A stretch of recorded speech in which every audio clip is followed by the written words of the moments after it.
නිර්මල ධර්ම ග්‍රන්ථය මහායාන සූත්‍රය වෙනවා. ත්‍රිපිටකය සතරපාගාමී මිනිසුන්ට නිර්මල වෙන්න දේශනා කරලා ගියපු එක වෙනවා. ගෞතම බුදුන්ගේ නිර්මල ධර්මය පවතින්නේ මහායාන සූත්‍රය තුල වෙනවා. සතරපාගාමී මිනිසුන්ට ගොඩ යන්න හීන යානය දේශනා කරලා ගිහිල්ලා තියෙනවා. ඒක ග්‍රන්ථාරූඪ කරලා ත්‍රිපිටකය කරලා තියෙනවා. මේකත් එක්ක නිර්මල බුදුන්ගේ ධර්මය වඩම්මන්න බැරි වෙනවා. මේකට යමක් කරන්න වෙනවා.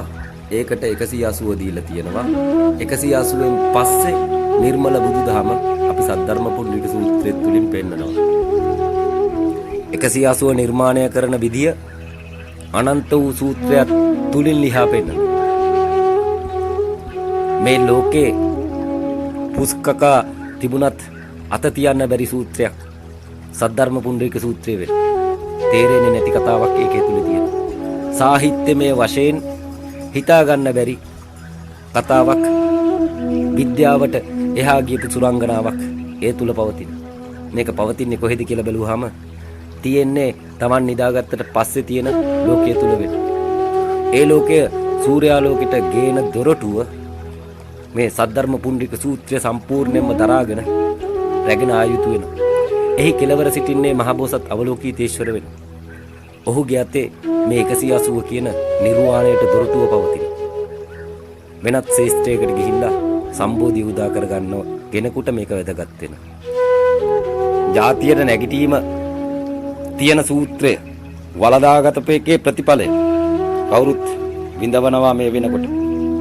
ජාතියට නැගිටීමට තිබිච්ච සූත්‍රය බලලගෙන ත්‍රිපිටක බුද්ධ වචනය නොතේරෙන ධර්මයකින් තමන්ගේ ළඟ තියාගෙන තේරුම් කරලා දෙන්න ගියපෙකේ ප්‍රතිඵලයක් වෙනවා. මේ වෙනකොට ජාතිය වැටිලා තියෙන අගාධය සූත්‍රයේ එලි දකිමින් තියෙනවා. ඒක සද්ධර්ම පුණ්ඩික සූත්‍රය වෙනවා. සියලු ජාතීන් ගොඩ ගියේ ඕකෙන් වෙනවා. ජපානයේ ගොඩ ගියේ සද්ධර්ම පුණ්ඩික සූත්‍රයෙන් වෙනවා මහායාන සූත්‍රය. කොරියාව ගොඩ ගියේ සද්ධර්ම පුණ්ඩික සූත්‍රයෙන් මහායාන සූත්‍රයෙන් වෙනවා. චීනෙ ගොඩ ගියේ සද්ධර්ම පුණ්ඩික සූත්‍රයෙන් මහායාන සූත්‍රයෙන් වෙනවා. ගාම්භීරත්වය, අභීතභාවය, එඩිතරකම, නවතාක්ෂණය සොයාගෙන යන සූත්‍රය සද්ධර්ම පුණ්ඩික සූත්‍රය වෙනවා. මේ සූත්‍රය නැතුව අභිධර්මයේ දේශනා කරොත් එය සීන ලෝකෙට දේශනා වෙන ධර්මයක් වෙනවා. සීන ලෝකයේ ඇතුළේදී අභිධර්මයේ නැති වෙනවා. අහන්න කෙනෙක් නැති වෙනවා. තියෙන අභිධර්මයේ වෙනවා. නමුත් ඒක සූර්යාලෝකයෙන් දේශනා කරමින් දිගට આવොත් එහෙම ඒ જાතියට යන එනමන් නැති වෙනවා. හේතුව ඒ සූත්‍රයෙන් එහා පැත්තේ තියෙන සූත්‍රය පුච්චපු එකේ කාරණාව වෙනවා. නැත්තම් බෞද්ධ දර්ශනයේ තියෙන රටක් නොනැගිටිනවා කියනවා නම් ඒක බොරුවක් වෙනවා. නැගිටින්න මහායාන සූත්‍රය තිබිය යුතු වෙනවා. ඒ සූත්‍රය රට තුල පරිපූර්ණ ලෙස අනාගතයේදී සජ්ජායනා විය යුතු වෙනවා. රහතන් වහන්සේ කෙනෙක් සද්ධර්ම පුණ්ඩික සූත්‍රය ශ්‍රවණය කරා. සූත්‍රය ශ්‍රවණය කරායින් පස්සේ ඒ කට්ටිය බුදුන්ට කලින් පිරිනිවෙන්න ලෑස්ති වෙනවා. මොකද ඒ කට්ටියන්ට ටයිම් මදි බව තේරෙන්න ගන්නවා. අපි ශුන්්‍යතාවයේ හිටියට ශුන්්‍යතා දොරටුව විවෘත කරන එක තමයි ගේම කියලා. ඒ කට්ටියන්ට වැටහිලා පිරිනිවුණයින් පස්සේ ඒ කට්ටියන්ගේ යලි භව උප්පත්තියක් කොහේ හරි දෙන්න. මොනවා හරි ලෝක ධාතුවක භව උප්පත්තියක් දෙන්න. ඒ කට්ටියන්ගේ අතට මේ සූත්‍රයපත් වෙන. මේ චක්‍රාවාටේ නයිත කෝටි දසදහස් ගණන් වලින් ලෝක ධාතු පවතිනවා. මනුලෝවල් තියෙනවා. ඒවයි මේ සූත්‍රය. මේ සූත්‍රය අතට හම්බ වෙන්නේ රහත් වෙලා පිරිනිවිච්ච කෙනෙකුට වෙන. අතට හම්බ වෙච්ච ගමන් සූත්‍රය දරා ගැනීමෙන් පසේ බුදුරෙක් වැඩම කරලා බණ කියලා ඔහුට නිර්වාණ දොරටුව විවෘත කිරීමට අවසර තියෙනවා. සද්ධර්ම පුණ්ඩික සූත්‍රය තුල හීන යානය එක පිටුවක් තුල ලියලා තියෙනවා. මුළු ත්‍රිපිටකයම 84000 ධර්මස්කන්ධයම එක පිටුවක් තුල ලියලා තියෙනවා. ඒකෙත් පුංචි ඡේද දෙක තුලකින් ආර්ය අෂ්ටාංගික මාර්ගය පැහැදිලි කරලා තියෙනවා. නමුත් මේක සම්බෝධිය උදා කරගන්න පාරමිතා පුරුපු කෙනාට හොයා ගන්න අවසර නැතුව තියෙන. ඒක හොයලා දෙන්න සමන්ත භද්‍රට මහ පොළොවට වඩින්න සිද්ධ වෙනවා. ඒ වඩිනකොට අභිචියේ පටන් අකනිටා බඹලව දක්වාද බඹලුවෙන් එහා පැත්තට යන්න ඉන්න කට්ටියද මරණය අතික්‍රමණය කරන කට්ටියද මේ සියලු දෙනා මහ පොළොවට වැඩම කළ යුතු වෙනවා. ඒ දේශනාව ඇහුණාන් පස්සේ ඔය තමුල්ලා හිතාගෙන හිටපු රට ඉස්සරහට වෙනස් වෙන්න ගන්න. ඒ වෙනස් වීම තුල ව්‍යාකූලත්වය দমনය කරගන්න 180 අවශ්‍ය වෙනවා කෙටියෙන්.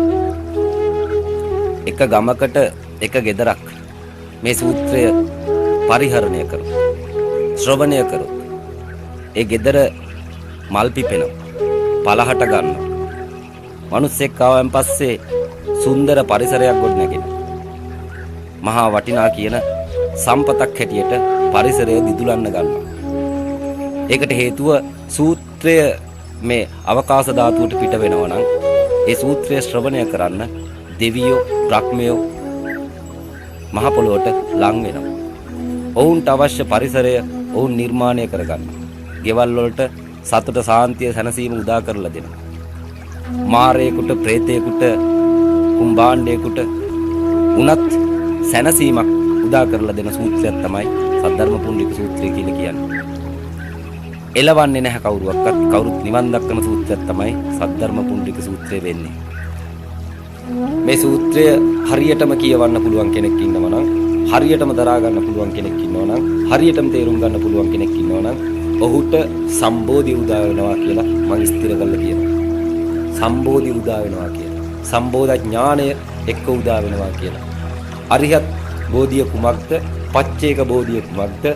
ඒ වගේම නිරය, දේව, බ්‍රහ්ම, පිසාච, කින්නර, මහෝරග, නාග, යක්ෂ, ප්‍රේත කියනා වූ දේවල්ද අවබෝධ කරගැනීමේ හැකියාව මේ සූත්‍රය තුල ගැඹුරින් විග්‍රහ කරලා තියෙනවා. මේ සූත්‍රය පරිපූර්ණ ලෙස දරා ගන්න පුළුවන් කෙනෙකුට සම්බෝධ ඥානය උදා වෙනවා. ඒ වගේම Tamanට අවශ්‍ය මාර්ගය නිර්මාණය වෙනවා. බුදුවරුන්ට දානමාන ආදී පූජා උපහාර කර අවසානයේට බුද්ධත්වයට පත් වෙන්න පුළුවන් වෙනවා. මේ සූත්‍රය පරිපූර්ණ ලෙසම ලියා ඇත්තේ මෙත් බෝධිසත්වයන්ට බුදු වෙන්න වෙනවා.